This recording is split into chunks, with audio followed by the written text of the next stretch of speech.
Time's up, Admiral. Here it comes.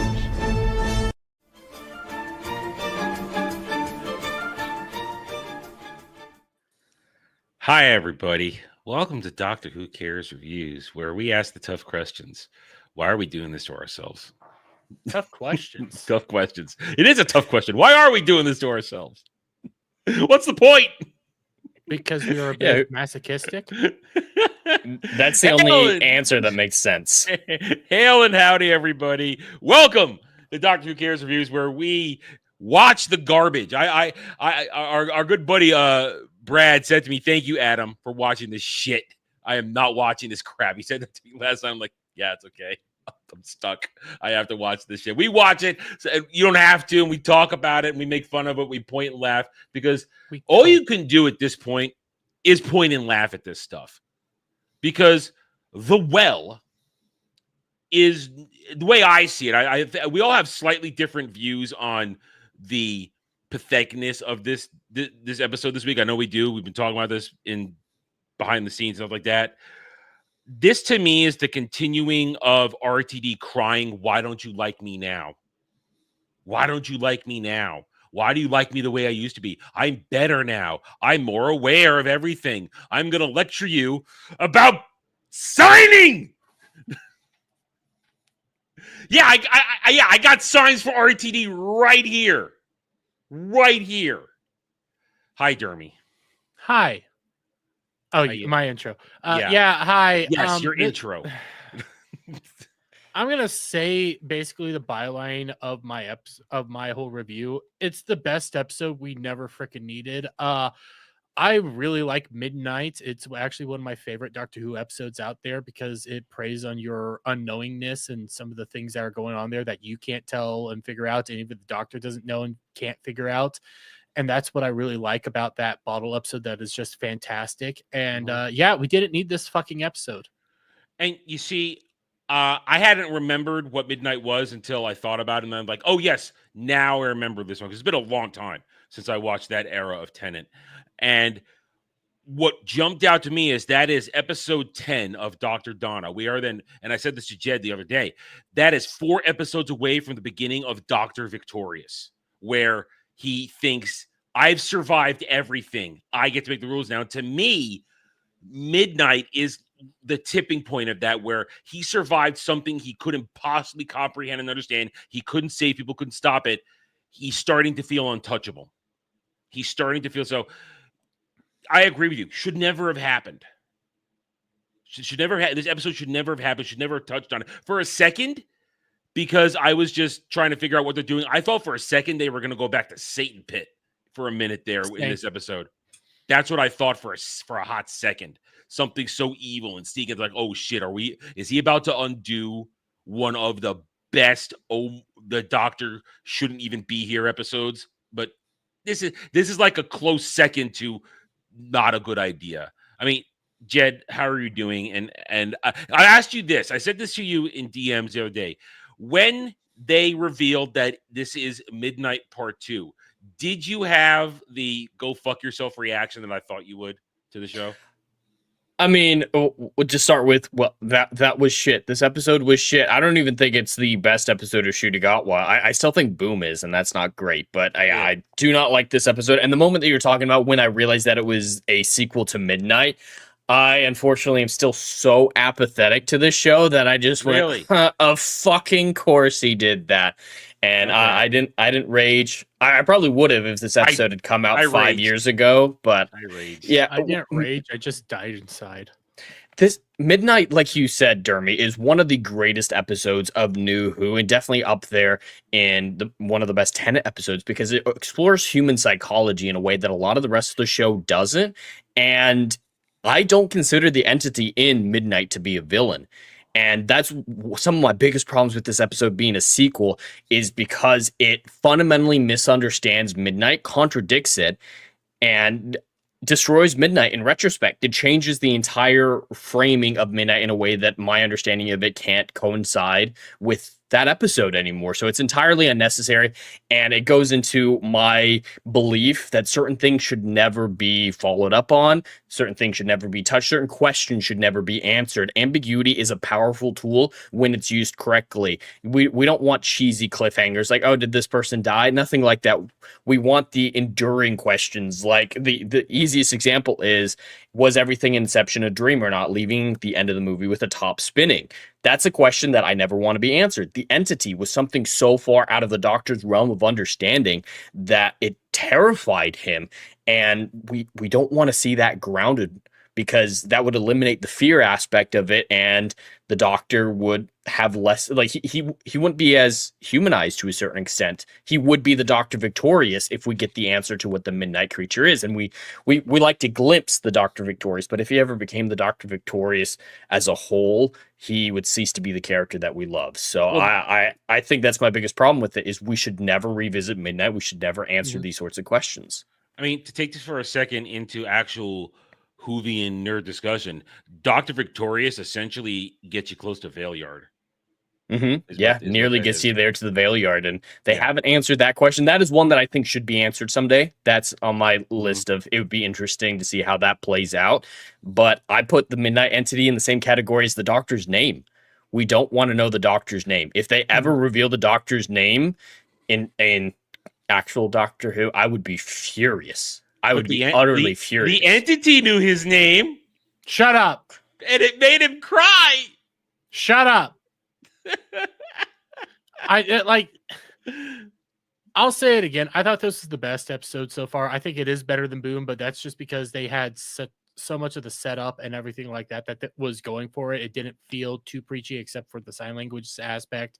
And then midnight happened, and then I slowly withered and died inside in ways that I didn't think Doctor Who could actually manage to do to me anymore. See, I didn't wither and die. I was in full rage mode, because as soon as they started preaching, as soon as they opened the door to the room and she goes, I'm like, oh no, she's deaf. It's going to happen.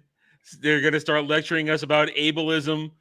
And then I noticed like the one dude had a prosthetic leg, and it wasn't even a cool futuristic the bald dude, the bald soldier, he had a prosthetic leg.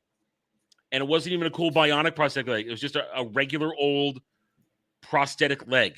Nothing fancy. Did I not? I guess I didn't see that. It wasn't super obvious. Yeah, I was watching for it at that point. There are several moments where you see it plain as day, and that's when I was rolling my eyes, because I was full on stop lecturing, because this episode is one part lecturing and then butchery. And then it fools you. And then it tries to trick you for a second. And we'll get to it as we're going to start rolling through the episode now. We thought for a moment, at least I thought, oh, wow, RTD's actually going to have Shooty do something clever. He's going to do something clever. He's going to actually solve the problem and win. But then he doesn't. He has all his agency stolen from him. And the one thing like you're talking about that could have been interesting, like I started just like you're saying to be like, oh shit, is he going to have some agency? Is he going to do something interesting? And yeah, for a moment it looked like it was a good thing he did, but that gets robbed from him. But that's a thing that I didn't notice necessarily, but there is a shot that undoes even that small victory he had in that moment later. There's like two. It's like that from the moment of the Mercury waterfall to the hallway. Not only does he undo it himself with his own behavior, but then RTD has other people steal his agency. But we're going to get to that. So hello, hail, howdy to the chats across all our channels. We're happy to have you with us here tonight. The best thing you guys can do, hit those like buttons. Hit those like buttons. Chat it up. Talk to us. Have a good time. And we're going to entertain you with our criticizing of some of the worst Doctor Who ever. So we're going to talk about this now. We're going to yell it. I know that Jed has the overnights. I haven't seen it yet. I want to be surprised. And then we also have a consolidated number I wasn't expecting to get. A second consolidated that I wasn't expecting. Yeah. Oh, wow. That was a shock. So we're going to talk about that, and then I guess we'll preview the return of Tits next week. So anyway. Hey. She's got nice boobies. I saw the preview. She's got nice boobies. It's okay. All right. So who wants to start all right, I'll start it off like this. I hate what they're doing with every episode, literally beginning minutes after the last episode starts. There's and redoing the same shots at the beginning. Like the start of each episode is the same 5 minutes. Yeah. We are in our costumes from the last episode. We're having the same conversation we just had. And then now for second episode in a row, okay, let's go play Dress Up Girl. To Toxic. I don't even know what that song is. It's Britney Spears? It's Britney Spears Toxic. So real quick, Adam, I didn't watch your review before I did mine, and I saw you said that they revisited something. And all I was thinking of, because Toxic shows up in the future episode with Rose, like her second adventure. And I thought, season 1, episode 2, End of the World. Yeah, I when thought, the Earth blows up. They're revisiting End of the World. They do that actually a lot. There's a lot of musical cues that are from previous seasons. Like, yeah, Toxic shows up in that, and that's actually integrated into the scene, and it's as a joke. It's like, oh, these future people think Toxic is a hit. You're playing classical music, and it was just a funny joke. But they also play David Tennant's, I believe it's his Time Lord Victorious theme song. The most memorable moment I remember from it is at the end of Time Part 2 when he's standing there in between between Rassilon and the Master with his gun going back and forth. It's got that big swelling music, and they reuse that twice in this episode, maybe 3 times. They keep doing that, reusing musical cues in this season from previous Doctor Who, and that's just playing on your nostalgia. It's just cheap, though. It's lazy. Because they can't write good storytelling anymore. They can't do anything actually clever anymore. And when they try to do something clever, we get Al Generator. Yeah. All right. So they can't get back to Earth, and the retardus. I'm calling it the retardus because it's not the TARDIS. It's the retardus.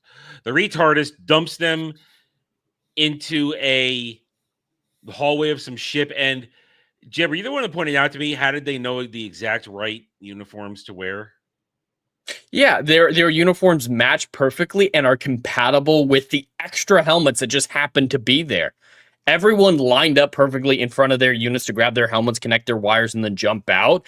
But they just happen to have 2 spare helmets in the center. That's not how any of this works or makes sense. But yeah, they happen to have the same stuff. Yeah. And in the past Doctor Who, yeah, he has era-appropriate costumes in his wardrobe, but he's never exactly right.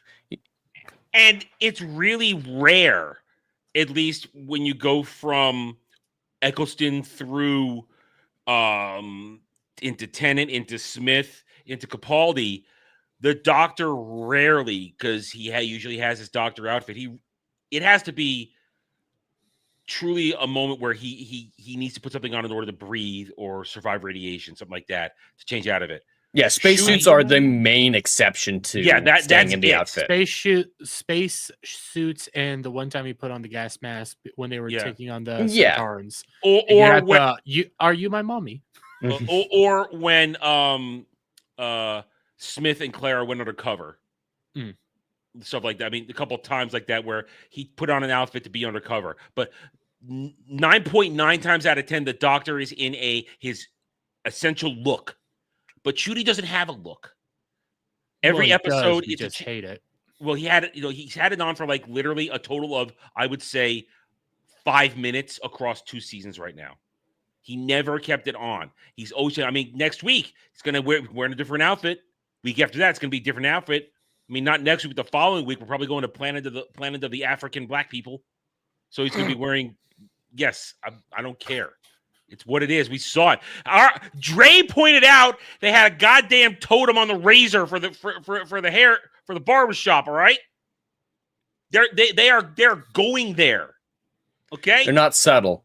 No, they're not. So I don't have to be subtle. Okay. Point is, he will always change his outfit. Nobody knows who their dad is on that planet. Everybody. Instead of "Are you my mommy?" it's "Are you my daddy?" Yeah.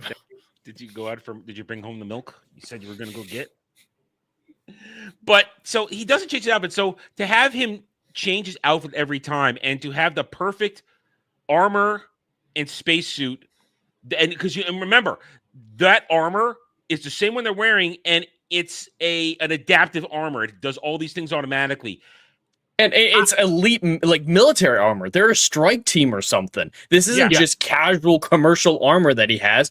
And yeah, if he knew that he needed a spacesuit, why didn't he just bring the helmets? That solves the problem for me of just having to have extra helmets. If you're wearing a spacesuit, bring the goddamn helmet or don't put on a spacesuit.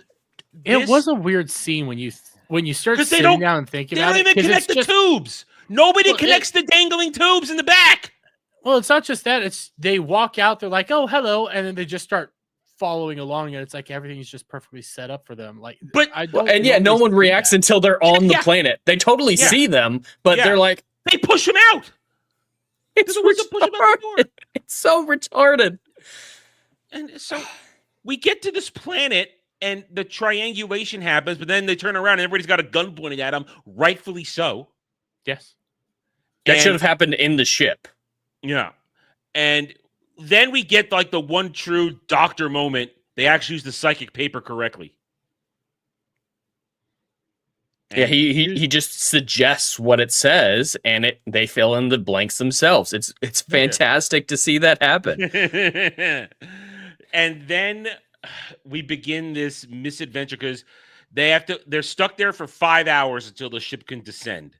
I just want to add here, I mentioned this to Adam in the green room before. They use the term retrograde velocity, and I'm sure that doesn't matter to anyone else, but that really pisses me off because that doesn't mean anything.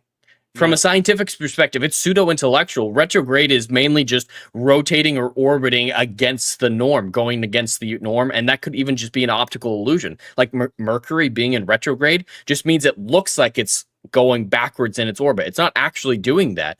And yeah, it's a direction of movement, and velocity is like speed, basically. So it ultimately means nothing. Retrograde velocity. If you want to go retrograde trajectory, sure, but it doesn't matter that the ship's going in a surprising direction. Science word salad. Nothing there made sense because they were talking about like a radiation system was like hurting them and making them nearly impossible, and because if they didn't go in that retrograde, whatever the fudge it was, it will destroy up their entire engines, and none of that made sense to me. Nothing there was going against the orbit of your planet won't affect radiation damage if radiation somehow damages your ship. Somehow their suits will let them breathe for 5 months. Yes. Okay, sure. So they're supposed to go explore this mining facility that went silent however long ago, I don't know. And it's just ripping off so much. The start of this episode is silence in the library. That's all it is. You're a place that's gone dark that a strike team has gone in to investigate. We get midnight later and a lot of turn left, which midnight and turn left are right next to each other. Feels like he watched midnight and he's like, maybe I should watch another episode. Hey, turn left. They say, what's on your back like 20 times in that episode. Maybe we should do that too. It's just rehashing pointless things. I wish I could remember that. They keep saying that to the deaf girl. Or like, what's on my back? There's something behind you. You know what I hate about the deaf girl? There's nothing behind me. You know what I hate about the deaf girl? Despite the fact that you know what I hate about her? She lies the entire time.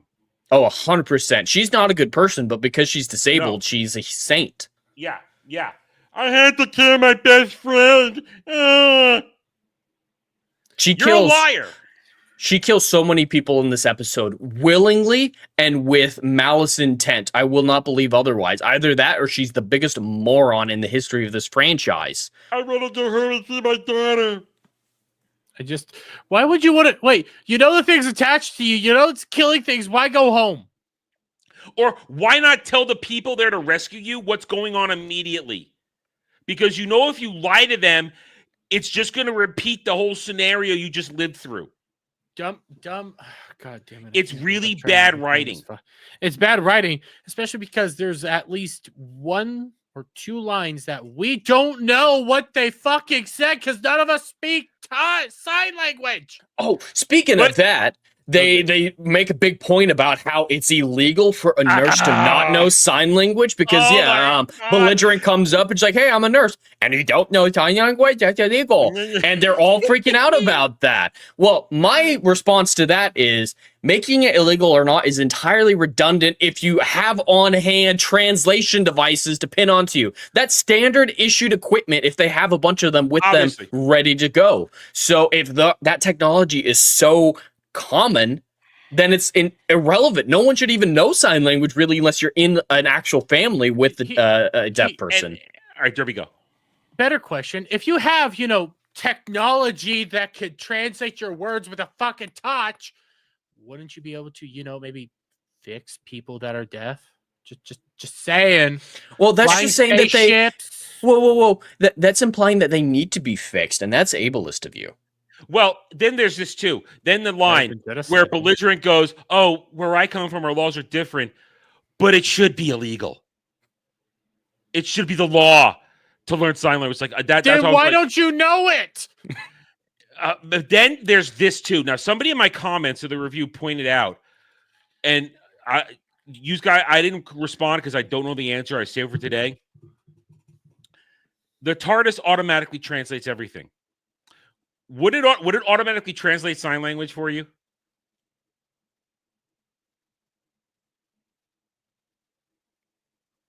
I don't know. That's a gray area. I could see it going either way. It could be kind of a funny scene, especially with the belligerent being so mad that he DNA scanned her without permission, having a reaction to you psychically put this in my brain. Like, companions have been a little weirded out by that before. Like, you terrify me. I think it's Donna who says it terrifies her that happened. But she could even make a line like, "I understand sign language. What is happening?" Get kind of blitzed out by it. Yeah. It could, Well, I mean, suddenly knows what it means.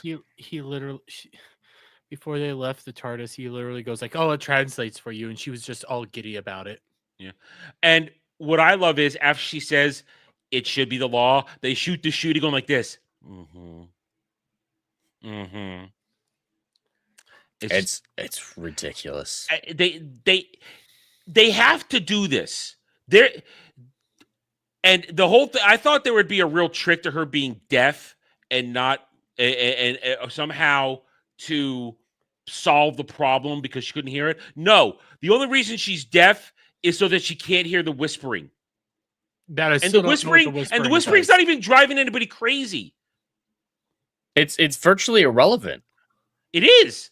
That brings me back to that point. Same point we talked about last week with it being in 1950s Miami, Florida for segregation. The same reason they had to talk about Rock Hudson being gay and dying of AIDS. They brought it in there just so they could set up a lecturing moment. It doesn't actually mean anything in the story. Her being deaf is just there to lecture because it doesn't actually protect her or give the doctor an idea to do something. It's just there so they can have you need all to learn sign language, everybody, because you're an ableist if you don't. It's purely what it exists for. Yeah. But I think we need to lead into what's happening a little bit here for the people who haven't seen the episode. Go ahead. The episode starts with, like we said, they show up in this place with the TARDIS because he wants to send off another Vindicator beacon to help them narrow down on 2025 because he lost it somehow. And when they get there, they put on the spacesuits and they jump out with the strike voice onto this planet, and there's an abandoned mine. And when they get in there, they specifically mention about 1 million times, it feels over and over. Because, they don't trust the audience. They're stupid, so they think the audience is stupid, so they spell it out for stupid people. And they specifically mention over and over again that exactly half the people are shot to death and exactly half are crushed to death. Now, what is the likelihood of that happening? I'm no mathematician, but I imagine there'd be probably more people crushed to death. Just in at least the initial period when you didn't know what the hell was going on and you didn't know to blame an individual person, there'd be rampant chaos and crushed bodies well before they figured out, hey, that person, if you stand behind them, you get crushed, so let's shoot them. And I have another question. Why shoot them? Well, why shoot them? But not just that. If the entity is only reacting when somebody goes behind them, then how did all the mirrors get broken? Because the entity, I guess, it can whisper to people. It whispered to people and told everybody to break the mirrors because if you looked in the When? mirror, it would. I don't fucking know. Yeah. I don't know When? because if you How? look at a mirror, it's gonna get you. What's the fucking point of latching on? Like in the past, when you have symbiotic monsters, they have a clear intent, a clear goal in mind, whether or not that's reproduction, spreading themselves, Or completely feeding. taking over, like when Yeah. when Matt Smith gets taken over by the Cyberman intelligence. Mhm. I love that back. Weaponizing his intelligence. Yeah, that was so The good. point was ultimately because I guess it wants to play. They want to try to do similar to how the entity was in Midnight, where the entity was either playing or trying to just figure out what the heck was going on because you don't know what the entity actually is. So he ends up saying it's wanting to play games and it's evil because it's more chaotic and doesn't really give a damn and just wants to Which- destroy and do stuff. So I think you're 100% right that that's what the episode's saying, but I have a big problem with that because that's a fundamental misunderstanding of Midnight on their part. The creature isn't playing games. It's not giggling. When they said in the episode, hey, when it came out of the pit, it was giggling and just wants to play games. I thought they were going to somehow tie it in being like a harbinger of the Another Toymaker. fucking god. Or connected to a god somehow, because it sounds a lot like Neil Patrick Harris's character, the giggle being related to the game thing and all that nonsense. But in Midnight, yes, it comes across as a childhood game, the mimicry, but that wasn't the intent of it. The creature was purely trying to understand what these people were.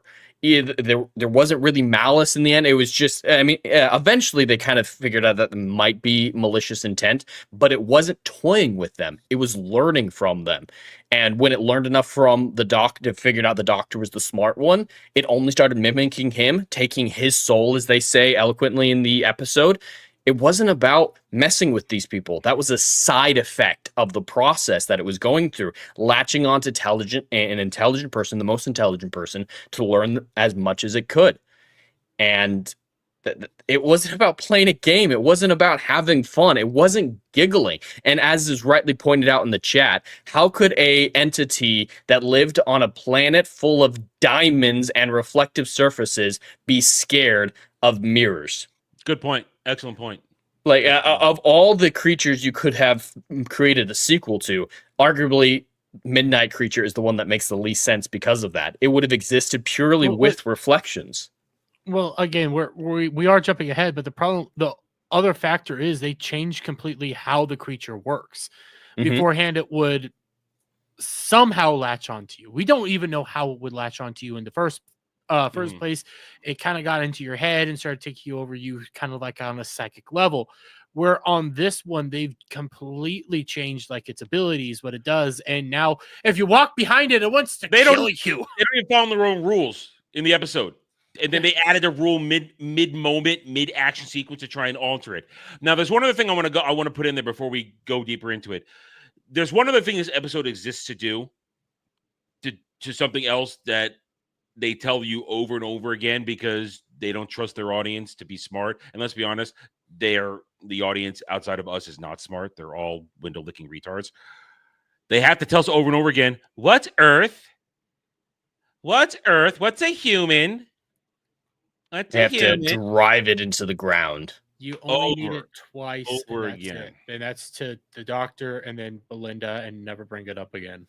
If the doctor's an intelligent character, he'd be able to infer, if they've never heard of Earth, which they absolutely should have, because he's been on this planet before, then there's a problem. He would figure that out. And Belligerent, I can see taking one or two more mentions, maybe hearing the first mention and then asking for clarification. But yeah, they just repeat every piece of information, especially when it's connected to the overall story, because they don't think we'd understand. I mean, you're right. Belligerent gets a semi-pass because, as we've mentioned, she's been at this for 3 minutes. She's done nothing as a companion except be belligerent, and that's not true. She tried to kill a bunch of rebellion people.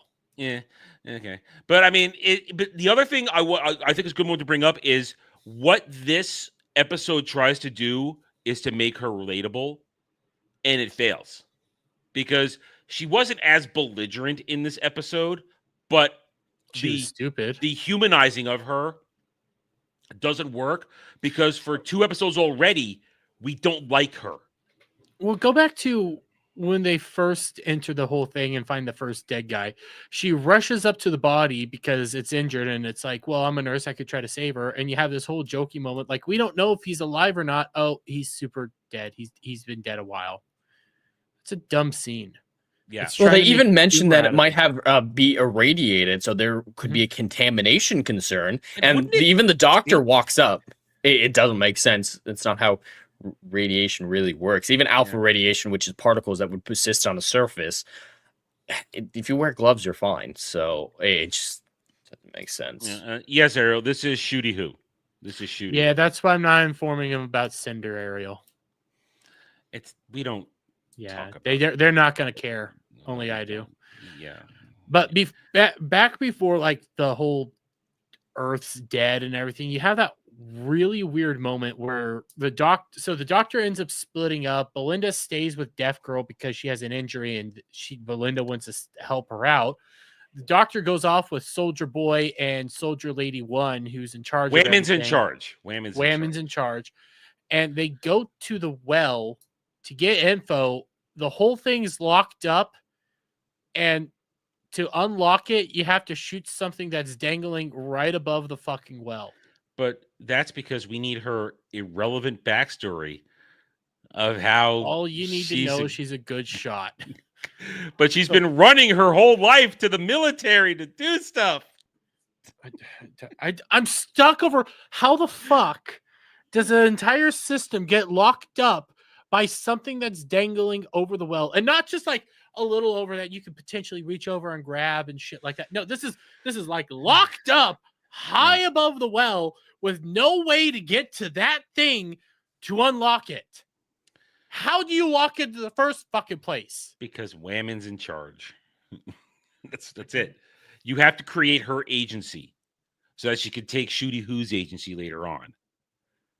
And so right now we've got A and B roads here where you got Shooty Who, Whammon's in charge, and Mr. Angry Lieutenant Man.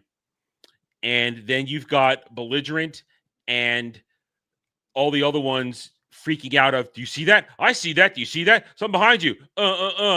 And then they spend so long with it because Belligerent keeps not telling them what she's seeing or thinking that it's real. Every time she sees something, it's like, oh, I'm just making it up. Just say that you saw something. She's inexperienced, and it doesn't work. Part of me wants to fucking say, because going back a little bit to this whole sign language moment that we don't fucking know what the hell they said. The only thing I could try to figure out is like a commentary on guns, but we don't fucking know what they said. So my whole thought process there is she's scared that the girl's going to get shot. We don't know why she's not just saying, I swear to God, I'm seeing something behind her, but there's nothing there. Unless she's scared she's going to come off as a crazy person, because they keep saying shoot to kill. And it's like, but if you're not a threat, why would they kill you? There could. It's just repeatedly bad writing. They don't actually have a groundwork. It's what we've been saying for a couple episodes now. RTD doesn't want to have to set up ground rules for anything anymore. He just doesn't want to take the time to set up a world-building rule moment of how things are working. So he just throws it out there and changes it on the fly. Because to Jeremy's point, when they finally unlock the recordings and he messes around with it and they hear one little part, Shooty Who is going to then break it down to them or get the information. What planet is this? What was the name of the planet before you changed it? We don't know what it is all that triggered all that. Yeah, and then as soon as he says midnight, it's like, oh man, we're doing this again. You're going back and you're changing your own stuff right now. And the different reactions we had, I raged. Dermy died inside, and Jed just went. I mean, that's truly the whole spectrum of reactions you can get. We all react in a different way, but it's all the same of fuck you, RTD. Fuck you for making me angry. Fuck you for hurting me. And fuck you for keeping me uninterested. Because Just don't fuck with the entity. Why fuck with the entity? now, taking that, I agree with you. Should have been done and all. But now let's take the thing. And real quick, hail and howdy, everybody. See a lot of people coming in right now. Thank you for joining us. We are now going to get to possibly the worst part of this. We've already talked about the lecturing. We've talked about the bad setup. But now here comes the big reveal. We are literally 30 minutes of this 48-minute episode at this point. We're so far in and nothing has fucking happened. This should be the prologue almost. At best, Act 1's worth of information. Competent Doctor Who could have all this information given to us by the 12-13 minute mark. Yeah. This is setup's done. Now let's go into the main plot. No, this is the main plot. Let's spend 20 minutes saying, what's that behind you? What's that? And I did manage at one point for my review to get a screenshot of when the entity's poking its head out from behind Deaf Girl. I got a good shot of it. And then I zoomed in on later. We're in the hall because it does have a physical form. I saw only shadowy parts. I got a good look at it. It's really... I don't know if you might need a look-up comparison for this, but the look at it that I saw reminded me a lot of the monster from season 7 with Matt Smith. It was like Clara's 3rd or 4th episode when they're in the haunted house. And there's that, like bone monster who's in love with bone monster wife in pocket dimension. It's a forgettable episode.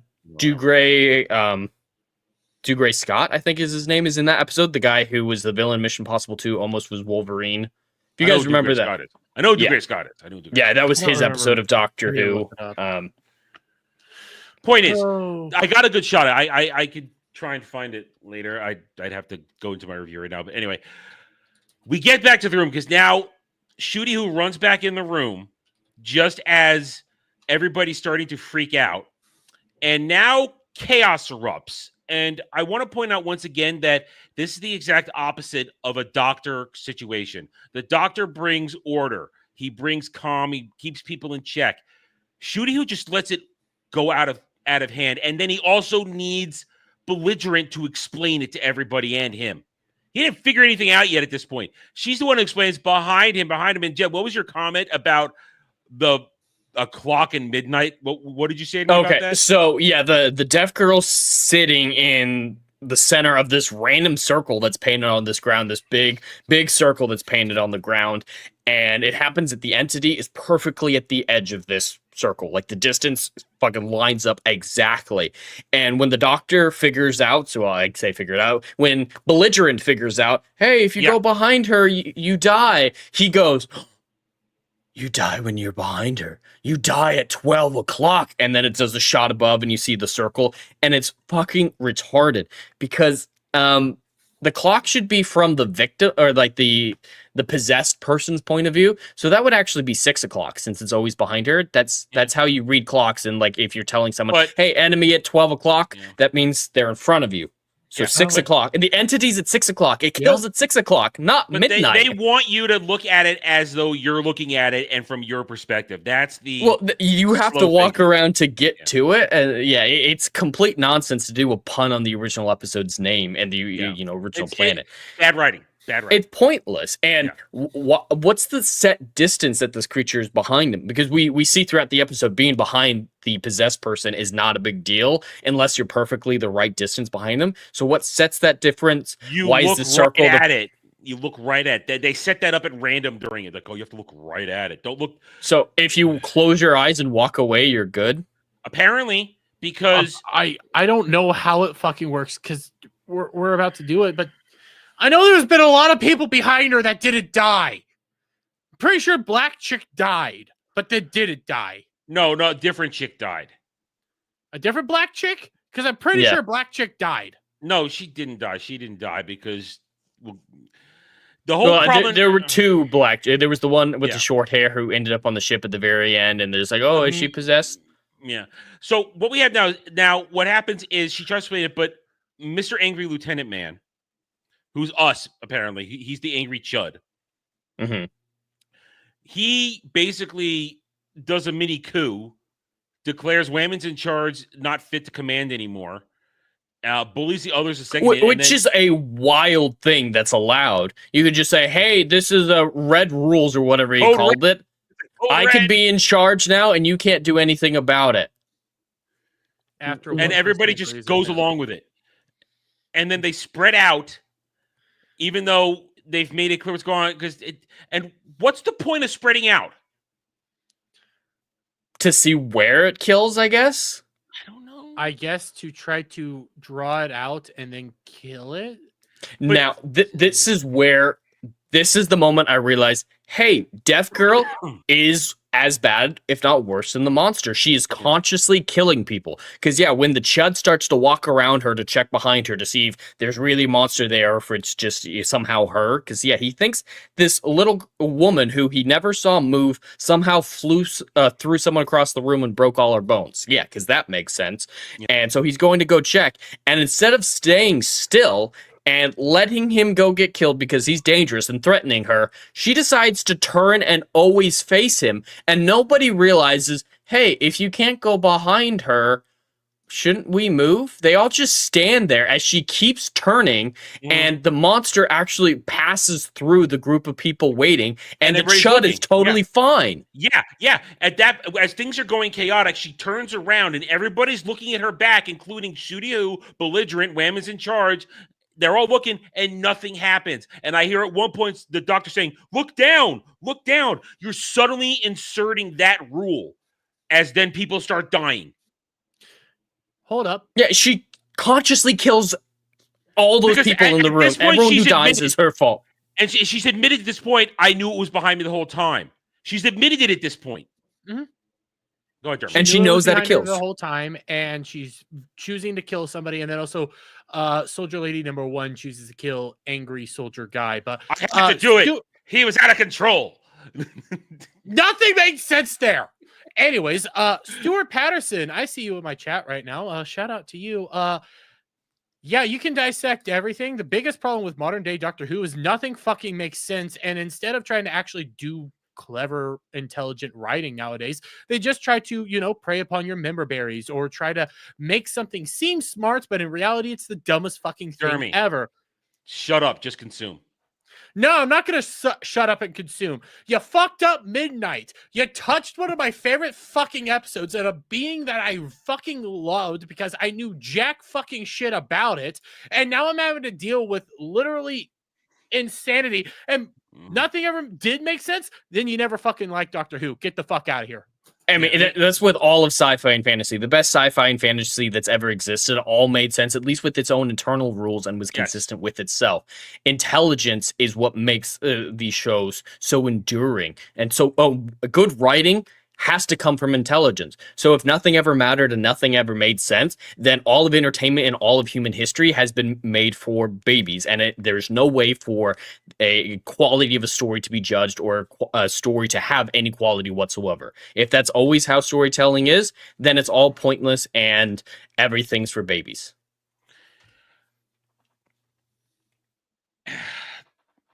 You're right. I have no additional thought for that. But you're right. To get back to the episode, so she's actively killing everyone, and the main boss lady who decides, hey, I have to kill this Chud because everyone's dying, instead of thinking, hey, I'm an expert shot, maybe I should shoot the guy who's, at least according to her, is getting all these people killed, or somehow stop the woman who's actually doing it. She tells the person who's doing it, hey, turn around, and so the deaf girl in the center turns around, and it makes the entity end up where the Chud is, and it kills the Chud. Just shoot the Chud. You even admit, hey, I knew I needed to kill him. Just shoot the Chud. And why does the entity have to do it? What was the fucking point of that? And I think it's to enforce the idea that the deaf girl is actually a victim in this. Because she's the one who, they're trying to obfuscate blame from her, and that's asinine. It's her fault. I don't understand why she starts just staring at the dude the whole time while he's freaking out and spinning around. I don't get any of this, and then I have to feel sorry for her. No, I don't know what the fuck's going on and who I'm supposed to care about. That's the biggest problem in this. Now we go to the climactic moment. Okay? The A climactic somewhat moment. clever moment. Well, it's basically now, okay, the doctor is going to fix everything because you get a moment where you think Shooty Who gets a clue. And to me, this is almost the biggest crime of this episode.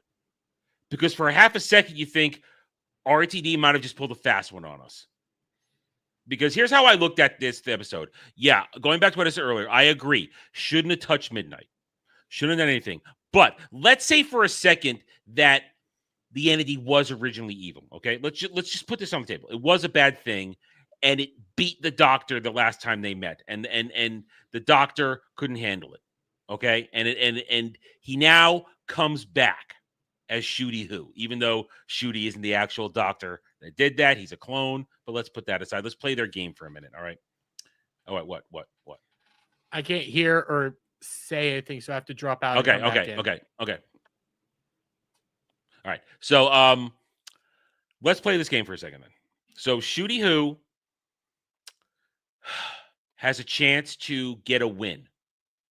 And the way Russell T. Davies could have done this was, okay, here is the doctor now understanding more about this entity.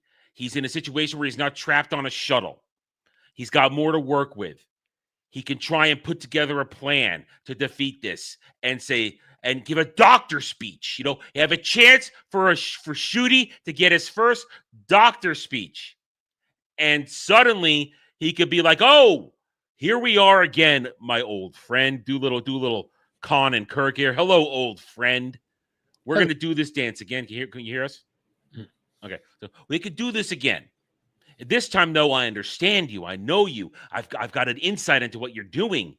And he could give the doctor speech while he sets up his plan, his trick to save everybody this time, to not lose anybody. And you think it's going to happen because he walks up and says, I'm talking to the entity behind Alice. I'm talking to you. But then he leans in close and it whispers and he cries. He has an orgasm and cries. He cries and again, the streak continues. But then he pulls back and says, oh, now I get it. It's like, oh, shit, he's going to be clever. And it's like, oh, the Mercury's running this facility, and I'm going to create a mirror with a Mercury mirror, with a Mercury waterfall. And I'm thinking, okay, I'll go with it. It sounds like he's doing a doctor plan. And I'm thinking to myself, man, I'm watching this. And I'm thinking, God damn, am I going to have to eat crow? Am I going to have to say, I apologize, RTD, you pulled a fast one on us?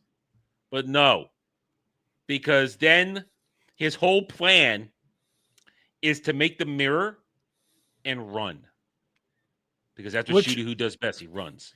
Which I don't even understand how the mirror ejected the creature. Because I guess they saw it without seeing it, got him behind it. That's my only guess for that. Wait, but okay. So the thing ends up creating a mirror. But if she has to be the center point and you have to essentially have somebody looking at her and then somebody behind, did it attack itself? I don't know. Hold on a second. No, Stuart, he's not the doctor. No. He was born out of David Tennant 14's penis. And he's a copy.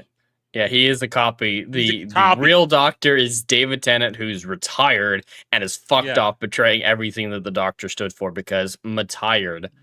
But he isn't. His retardus is a copy. He hit the real TARDIS with a hammer and created another one.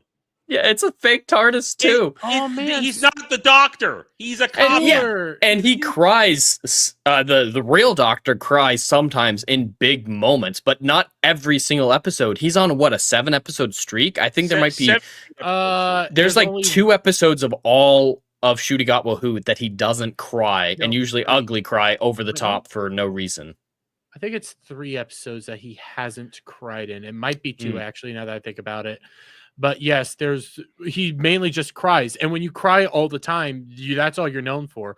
You're no longer an actual compelling person. When you used to cry, he used to cry at, like Jed said, the impactful moments, the moments that actually meant something, that actually would draw out emotions.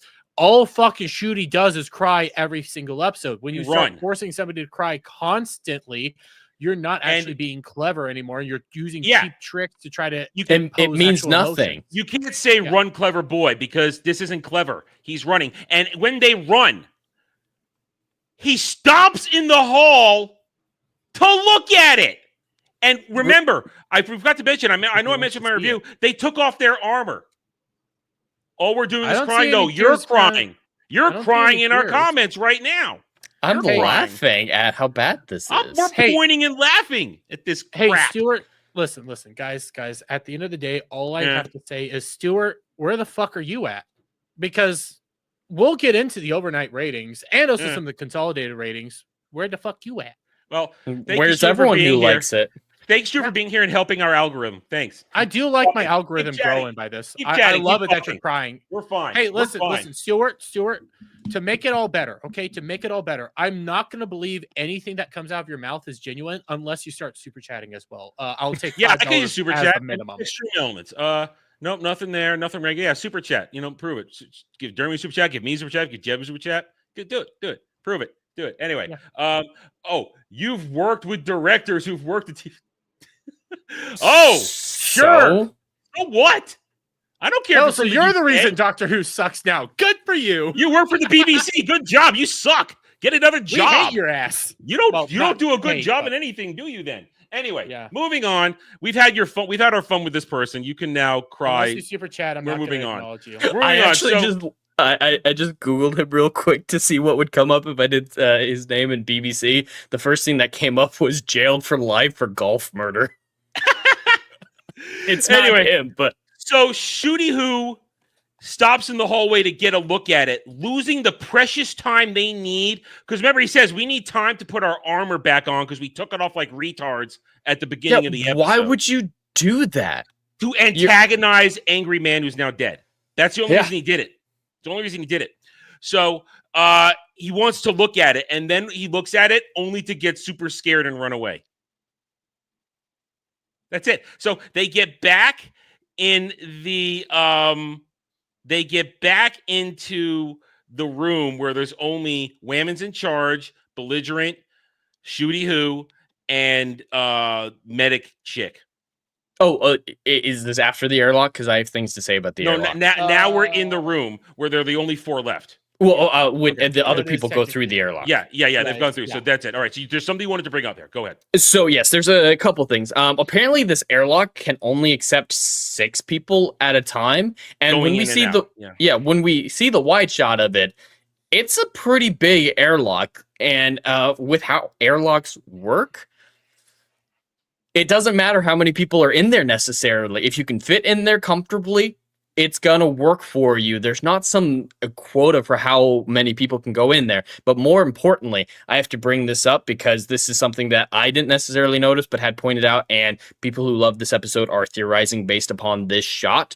So they specifically said there are 7 people. It can only take 6 people in the airlock, so we're going to go in 2 groups, right?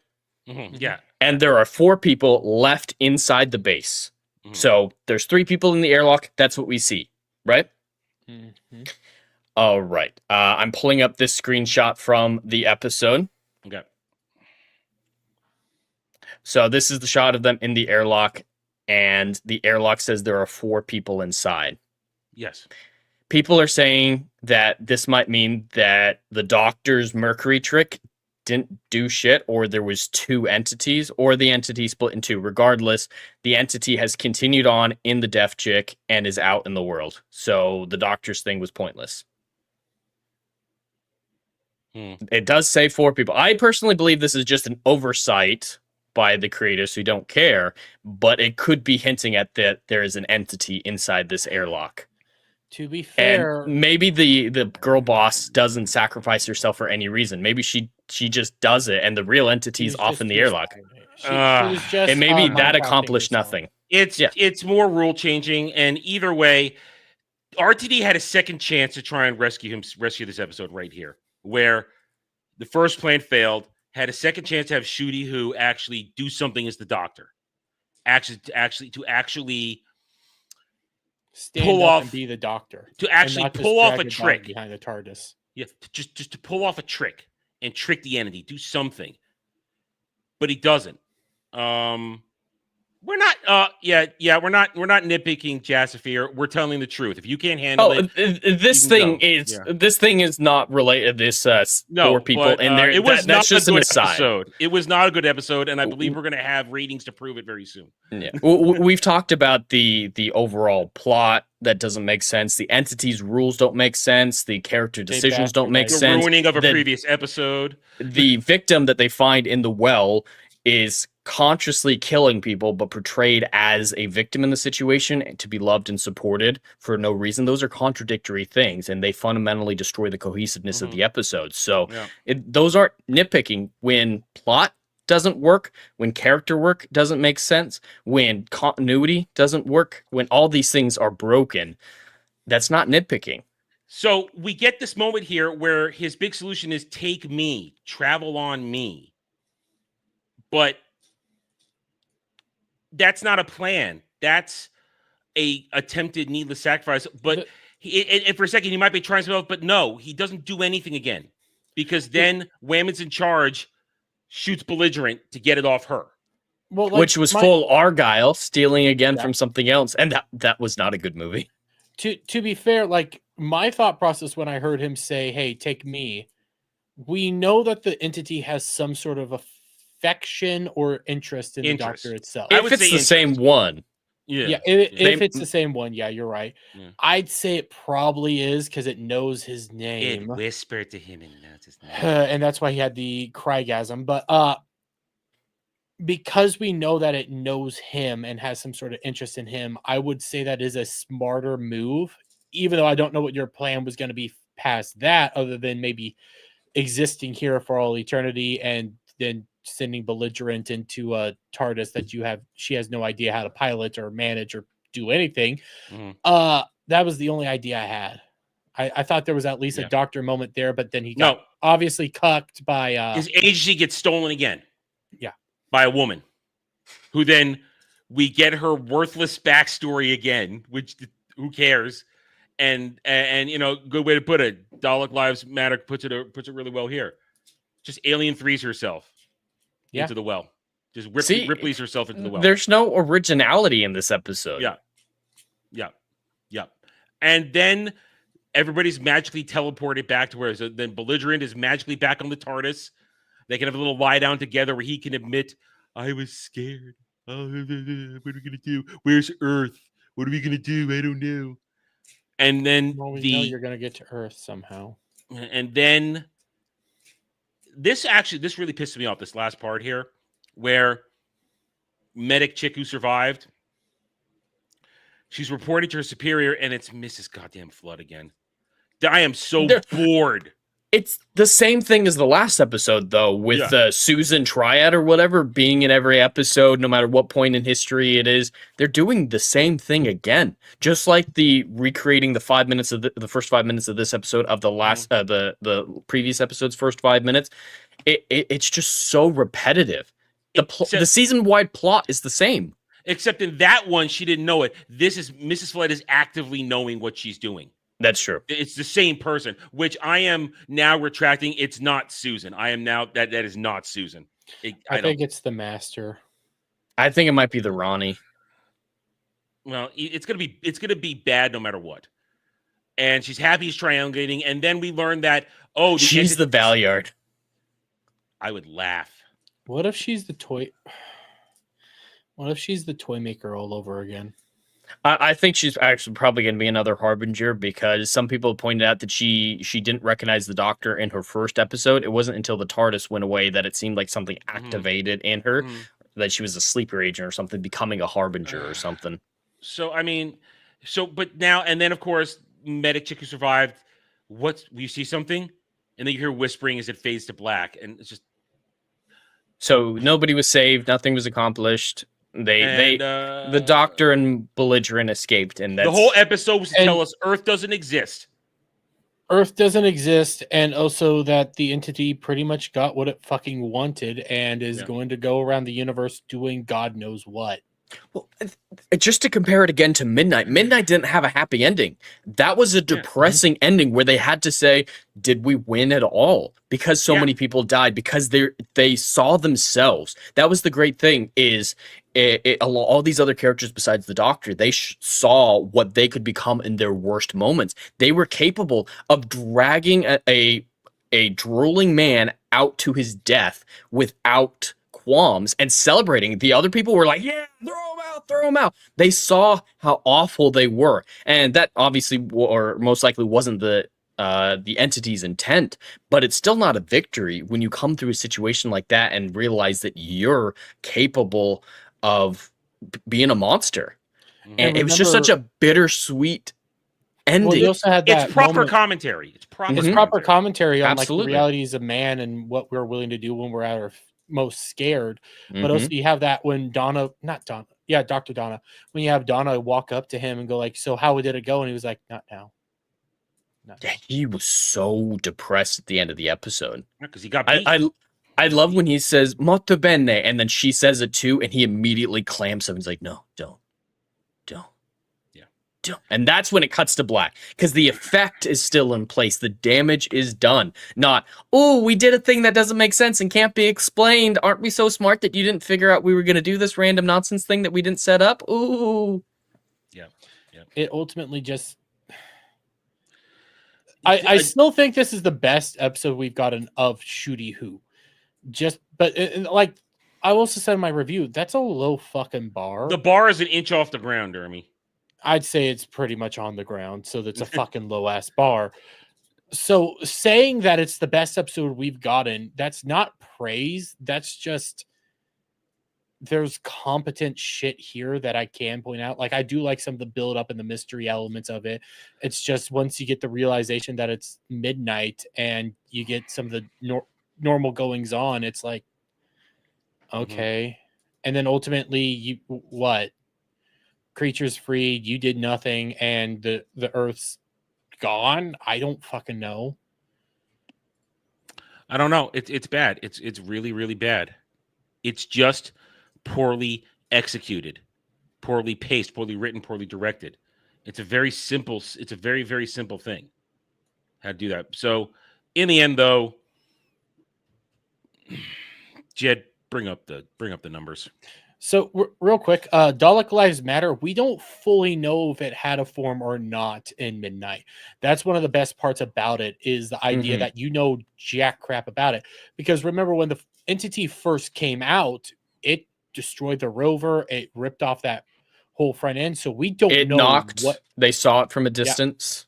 Yeah, they know there's something there. We just don't know what it is. And that's what I love so much about it, is it's not... I say eldritch being, not in the sense that this is an eldritch being. No, I mean it that the reason eldritch beings are so cool is because you know jack shit about them. They're beyond our understanding. Yes, and that's kind of what the entity is. It's beyond what we know, and it's beyond even what the Doctor knows. Which is scary, because at this point, like being the last Time Lord, which he is again, he's probably the most knowledgeable person in the universe. And if he's scared and out of his depth, everyone should be terrified. Like the Capaldi episode where he goes to essentially rescue, where he meets the guy who Claire's going to fall in love with, his ancestor, and that's where that all gets kind of screwed up there. But the entity outside that spaceship at the end of the time, right there. We never see it, yeah. You never see it, but he wanted to see it. That was frightening and scary. I had problems with that episode, but yeah, the way they handled like having Clara grab little boy Doctor's ankle was awful. But yeah, the entity, the entity itself was very well done in that episode as well. Different entity, but it was scary. That was my point. That was my point to that. That's how you do something you don't see, you don't fear, and something the Doctor is afraid of because it's beyond his knowledge. Because he's never seen beyond that point. That I just wanted to bring it up as a comparison. All right. So for the numbers, I do want to preface this with an article from Radio Times before we switch over to the actual ones, because I want Adam to see this and then look at them. So we have this article from the Radio Times saying the Doctor Who's overnight ratings confirmed. Figures bounce back after The Well. And there's other language about how it's actually doing well now. Yeah, see, The Well is doing well. Do you think it's doing well? Adam, if you had to guess, what do you think it's at? I do not, because remember, I've predicted that when all is said and done, before the season is over, we will be under 1 million viewers overnight in UK. We're gonna get there. Well, we're not that far off, because the overnight numbers for Doctor Who season 2, episode 3, is a 1.86 million. Okay, so it went up a little bit. That's not bouncing back, though. That article actually talks about how it's a good thing. That, oh yeah, Easter was to blame, guys. It's Easter's fault the last episode was the lowest of all time. That's Easter, the Sunday and it was warm holiday, outside. Not the Saturday holiday. Shut up. You're competing for the lowest episode of all time. Congratulations, you bounced back to the second worst rating of all time.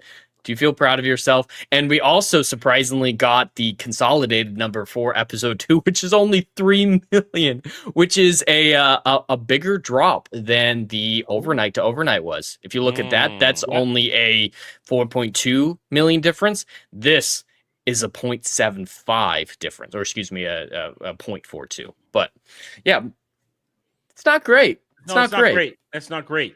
The consolidated, they're losing. And listen, you went up 300,000. Congratulations. 300,000 people had nothing to do on a Saturday night, and they were too lazy to change the channel. Well, a Saturday morning, because morning. Out that it's 8 a.m. It comes out at 8 a.m. on Saturdays. The finale's not going to. That's going to come out like 7 p.m. on the 31st, and like 11 a.m. our time. Well, 10 a.m. Dermy's time, but some weird difference there.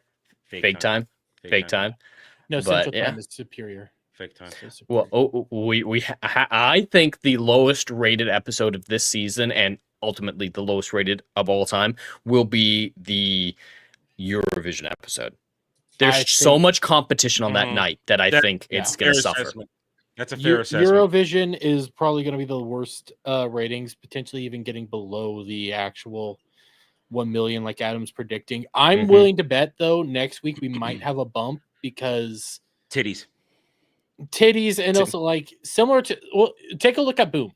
Okay, and I started looking at comparing the episodes from last season to this season. We're already seeing that it's basically a carbon copy, just a different fucking companion. So I'm willing to place some money. Next week's episode will probably be maybe around 2 million, if not still around the 1.8 marker, just because there is a lot of people saying that The Well was good. It's back to good Who. It's back to this. People will probably be like, we just had a drooler who said it. A drooler came by 10 minutes ago, said it was good.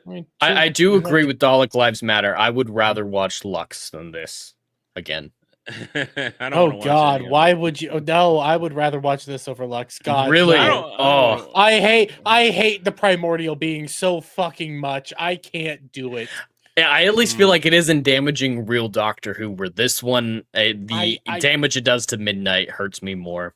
I can agree with that. I can't do the Primordials. They piss me off too much. But I think we'll see a boost, even though we're going to see Tits get like green jizz on her. And then I think we're going to start dipping down until about episode 7 or 8. Aren't you guys excited, though, to see Prince Eric from the live-action Little Mermaid in Doctor Who? He's such a big star. Yeah, he's Ruby's boyfriend, is the guy who played Prince Eric in the live-action Little Mermaid movie. Gets green cum on him.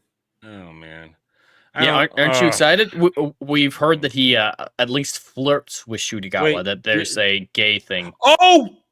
We've been waiting for this since last season. Yeah, we got told that it was going to happen last season, but it might be this season. All right, so I get to make fun of all that next week. Okay. Oh, yeah. I think the next one we're going to laugh at I had totally forgotten about that aspect. Totally gone. Shudigawa stole her boy. That's going to be fantastic if that happens. I want that to happen so badly. Do we know from the trailer? I memory hold the trailer. I just remember tits.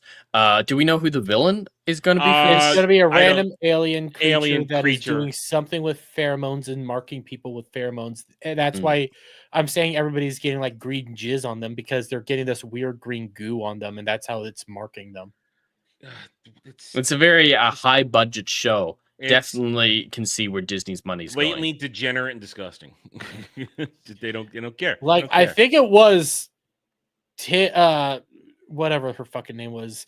I almost said Millie Alcock, but I know that's not her. Millie Gibson. Millie Gibson. I know she gets like the green stuff on her neck down to like her shoulder, if not chest area. Not on her tits directly, but it's pretty high up there. Well, either way, I don't want to hear that she stuck around. No, she got the hell off this sinking ship as quickly as she could. Yeah, she had her jiggle moments and then left. Yeah, good luck. Well, to she was her. never a fan of Doctor Who. Like she's talking about, like it was never her thing. Like I don't really blame her. This was just a job. She did what she could with it and moved on. I don't know if she's actually capable of good acting because she didn't do it in Doctor Who, but maybe. There's a lot of young female selfies. actresses that aren't really that good at acting, but we love them nonetheless. We talking about a certain Israeli queen. Yes. Yeah. We love her to death. She can't act for shit, but I love her. All right. Well, let's wrap it up. I got another stream. So, any final thoughts? Don't ever fucking touch midnight. Too late. Gotta wonder what else is he going to go back and butcher in the remainder I know you of have the another season. stream, but the only reason he touched midnight was because he wanted to try to say I can write just as good as I used to. Well, that was my whole point. He's I trying to say, like me better now than I was before. Like Blink, he cried about everybody loving Blink, but Midnight's still possibly my favorite episode. So he went back to the episode everybody fucking loves, and he can't do it. All the best episodes of his era were written by other people, mainly Stephen Moffat. Like Silence in the Library and Forest of the Dead is probably my favorite two-parter, at least in the entire franchise. If he messes with that, I'm gonna riot. That is a good one. And yeah, the end of River's story, it was beautifully done. And then Human Nature, Family Blood is another great one, not written by him. The Doctor Dances, where the Are You My Mommy comes from, those all aren't written by him. You'd have to go far down the RTD era list of greatest episodes to find something that was written by him, and it's most likely a finale. Because he did good finales. Oh, he did. There was some fantastic finales back then, and if it's outside of like a finale and maybe a season premiere, the only other good thing that he has is Midnight. And God, Midnight. I'm surprised he was attached to that writing room. I always assumed he wasn't, but yeah, he might have just had a little bit, and the other guy probably did more of the work. But still, Midnight's just so fucking good. Anyway. Back when Doctor Who could be good. Well, I'm doing my yearly rewatch of Doctor Who right now. Unfortunately, I've made it all the way to the end of the Capaldi era, and I'm starting to struggle. It's a struggle. He's good, but the material isn't. Yeah, that's the problem. We're a couple episodes away from Clara dying. So that's going to be good. You're going to cheer. I do like her death a lot. I really love the death scene. Not because I want her to go away. That's not why, but I think it's shot very well. I think it's very emotional. I love her little whispered line, I will be brave, and the Raven. I love all of that. And then Heaven Sent is the best Peter Capaldi episode. I mean, that's, until the end. That's I love Peter Capaldi, and it's just he just had crap to work with. Yes, but he made the best of it. He still made it. He himself is still entertaining every time. He managed to do what is nearly impossible and just be a fantastic fucking actor that loved Doctor Who. So he gave it all he fucking could. And that's why I happily chose his body for my model in our thumbnail, because I was happy to be Capaldi. I enjoy the hell out of him. Well, like we had four doctors to pick. One of us could have been Eccleston. We could have taken Eccleston. I think we all picked some of our favorite doctors. Actually, I picked. Like, I ended up with my favorite doctor. Yeah, I guessed favorite. Based upon my knowledge of everybody's thoughts. I said this is what's going to work, and it turned out it was perfect. So, anyway, still my favorite. We're done. We're done. Anybody want to pimp anything? Because it's just whatever. I guess check out my Check our channel if you're channels. interested in some VTuber drama. Yeah, it's more of the same old right now. Nothing really special. Although I will remind everybody, and I should start reminding everybody that when we're done with Who Cares reviews in 5 weeks now, short time later, we will be doing Nerdgasm's back, and it will be the Doctor Who discussion, our first one. Because Nerdgasms are not just going to be one and done. There are multiple ways to talk about these things, but we're going to come back, and after suffering this, we're all going to come back with some other friends, and we're going to talk about real Doctor Who. I do have one announcement now Yeah. that I'm thinking about it. What? Saturday's supposed to be Outlast stream. I might have to push it back. That's all I'm going to say. Fine. But other than that, regular streams, Jed and I will be on Drive-In on Saturday, and we'll be on Roundtable on Sunday, and gaming streams, stuff like that. Hit those like buttons, guys. If you had a good time tonight, hit the like button, subscribe to the channels, and leave some comments. We had a good time. We hope you had a good time, and we'll see you guys next week for Millie Gibson and her boobs, because I'm shameless. That's right. Millie Gibson next week. All right. Good night, everybody. Take it easy.